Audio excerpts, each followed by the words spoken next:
दिनै जों फैयै फैनानै आर'नाइ एन्टारटेनमेन्टआ 5थि बोसोराव आगान होबाय दा जों गाबोननि गेजेरावहाय जोबथा बादायलायनाय एबा ग्रेन्ड फाइनालखौ जों गाबोन सेलेब्रेसन खालामनो थांगासिनो दङ दा फार्स्ट अफ अल आङो दिनैनि बे इभेन्टखौ साक्सेसफुली खुंनो थांनायनि सिगाङावनो जायखौ जों फाइनान्सियेलि सापर्ट खालामदों जोंखौहाय बिटिआर गभर्नमेन्टनि मानाव गिदिर CM श्रीजित प्रमद बर' सारखौ थेंक्स हरगोन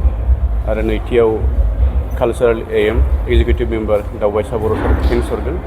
आरो थामथियाव ECS secretary of BTC government Mrs Fami Brahma मेडामखौ आं थेंक्स हरगोन जोंनि रिकुवेस्टखौ एक्सेप्ट खालामनायनि थाखाय दा गाबोन ग्रेन्ड फाइनालियावहाय आं बेखौनो पाब्लिकखौनो मेसेज होनो सानगोन जोङो जोंना स्पेसियेलि मोनब्रै केटागरि किड्स टिन मिसेस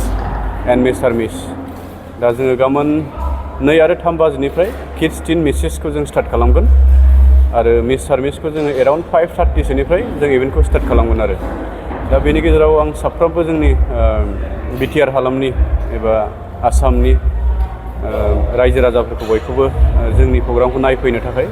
आं खावलायहरगोन आरो खालि बाहाय मोननैसो रेस्ट्रिक्सन दोननाय जादों जोंनि इभेन्टखौ जाय बिथांमोनहा नायनो गोसो बिसोरो एलकहल कनजाम खालामनानै फैनो मोननाय नङा आरो सेकेन्ड पइन्टआ जाहैबाय जोंनि श'आवहाय जेबो आखायाव बुस्थु लानानै हाबनो मोननाय नङा आरो जेरै बेग लावथि बेफोरखौ जों एलाउ होनाय जानाय नङा आरो दा जों प्रेस मिटआव दङ लोगोआवहाय थांनाय 2024 मायथाइनि उइनार्सफोर आं गिबियावनो इन्ट्रडाक्सन होगोन थांनाय बोसोरनि मिस्टार बड'लेण्ड उइनार जाय बिथाङा क'क्राझारनिफ्राय धृतिमान ब्रह्म आरो मिस बड'लेण्ड हिसाबै थांनाय बोसोरावहाय आंजों दिनै दंफायो मिस दैथि ब्रह्म औवारि बिथाङाबो क'क्राझारनिफ्राय आरो miss Bodoland first runners up हिसाबै जोंहा दंमोन फ्रम अदालगुरिनिफ्राय दैजि कुइन मोसाहारि आरो first runners up mister Bodoland हिसाबै जोंहा दंमोन अदालगुरिनिफ्रायनो मिस्टार कानसन ब्रह्म आरो सेकेन्ड रानार्स आप हिसाबै जोंहा थांनाय बोसोरनिफ्राय मोननो हादोंमोन फ्रम तामुलपुरनिफ्राय पिंकि बसुमतारी मिस पिंकि बसुमतारी आरो mister Bodoland second runners up हिसाबै जों थांनाय बोसोराव मोननो हादोंमोन क'क्राझारनिफ्राय मिस्टार कानसन शिबांसु नार्जारी बिथाङा हावरि जिङाव जिरायदों आरो मिसेस बड'लेण्ड हिसाबै जोंहा जोंनि दिनै प्रेस मिटआवहाय जोंजों एटेन्ड जाफादों मिसेस देंखो गयारि क'क्राझारनिफ्राय आरो मिसेस बड'लेण्डनि फार्स्ट रानार्स आप जोंजों दिनै बे प्रेस मिटआवहाय एटेन्ड जाफादों मिसेस रुदमनि नार्जारी मेडाम स' जोङो दा बेखौनो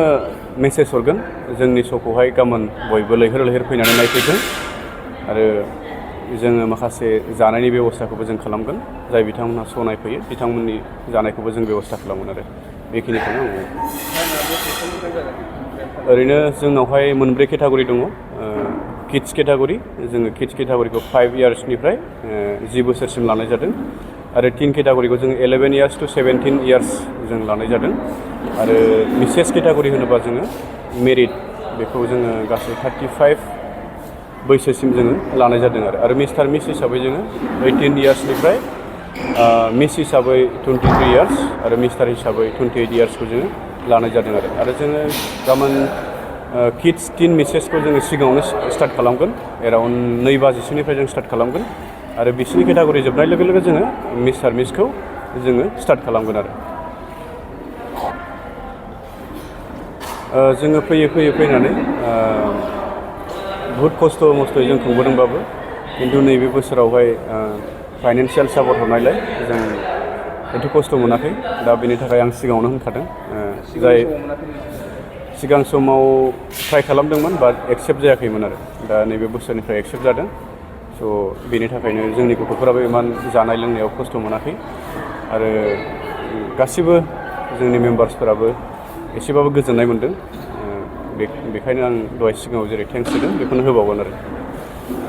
खुलुमबाय आंनि मुङा दैथि ब्रह्मवारि आङो थांनाय बोसोरनि 2024 नि विनारमोन आरो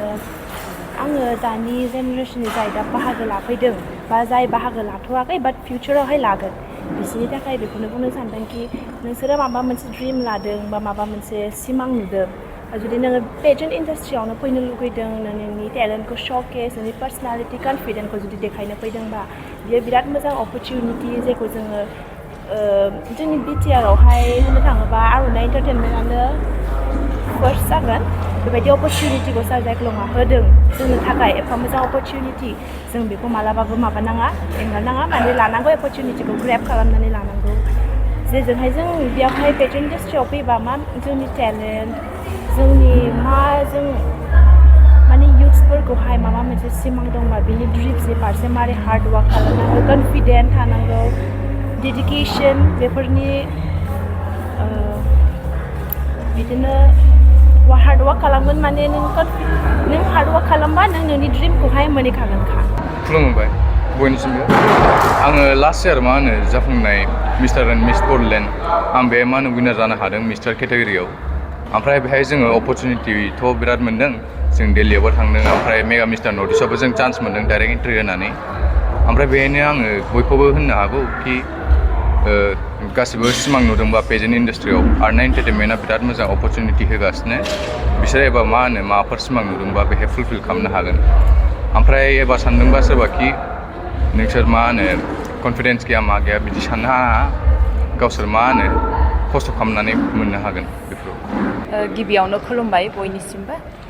दा आं थांनाय बोसोराव मिसेस केटेगरियावहाय विनार जानो हानानै आं जोबोद गोजोननाय मोन्दों आरो आङो बे भिडिअ'नि गेजेरजों जायफोरा मिसेसफोरखौ खावलायहरबाय आङो जायफोरा बेबायदि बिउटि पेजेन्टआव बाहागो लानो गोसो आरो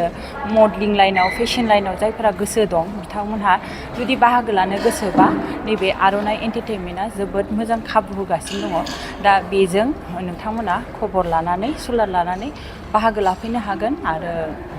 गाव गावनि कालचार हारिमुखौ देखायनो हागोन होननानै आङो खावलायहरबाय